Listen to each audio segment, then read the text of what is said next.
إن الله فالق الحب والنوى يخرج الحي من الميت ومخرج الميت من الحي ذلكم الله فأنا تؤفكون فالق الإصباح وجعل الليل سكنا والشمس والقمر حسبانا ذلك تقدير العزيز العليم۔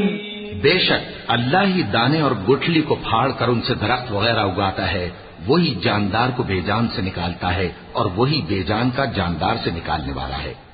یہی تو اللہ ہے، پھر تم کہاں بہکے پھرتے ہو؟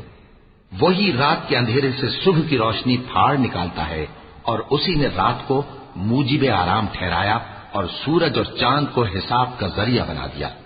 یہ اللہ کے مقرر کیے ہوئے اندازی ہیں جو غالب ہے، علم والا ہے۔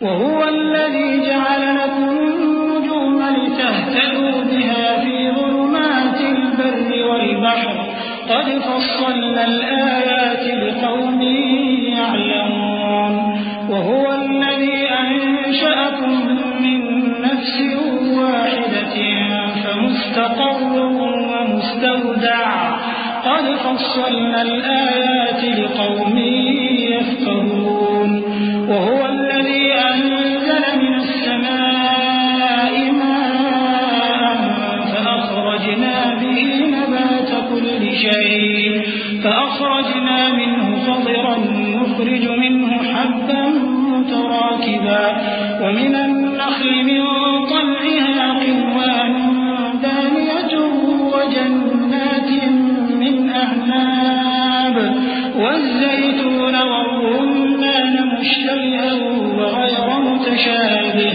انظروا إلى ثمره إذا أثمر وينعه إن في ذلكم لآيات لقوم يؤمنون۔ اور وہی تو ہے جس نے تمہارے لیے ستارے بنائے تاکہ جنگلوں اور دریاؤں کے اندھیروں میں ان سے رستے معلوم کرو۔ عقل والوں کے لیے ہم نے اپنی آیتیں کھول کھول کر بیان کر دی ہیں۔ اور وہی تو ہے جس نے تم کو ایک شخص سے پیدا کیا، پھر تمہارے لیے ایک ٹھہرنے کی جگہ ہے اور ایک سپرد ہونے کی۔ سمجھنے والوں کے لیے ہم نے اپنی آیتیں کھول کھول کر بیان کر دی ہیں۔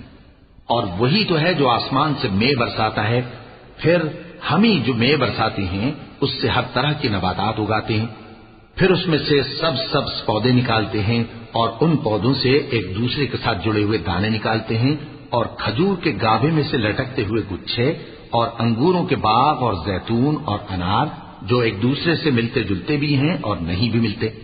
یہ چیزیں جب پھلتی ہیں تو ان کے پھلوں پر اور جب پکتی ہیں تو ان کے پکنے پر نظر کرو۔ ان میں ان لوگوں کے لیے جو ایمان لاتے ہیں اللہ کی قدرت کی بہت سی نشانیاں ہیں۔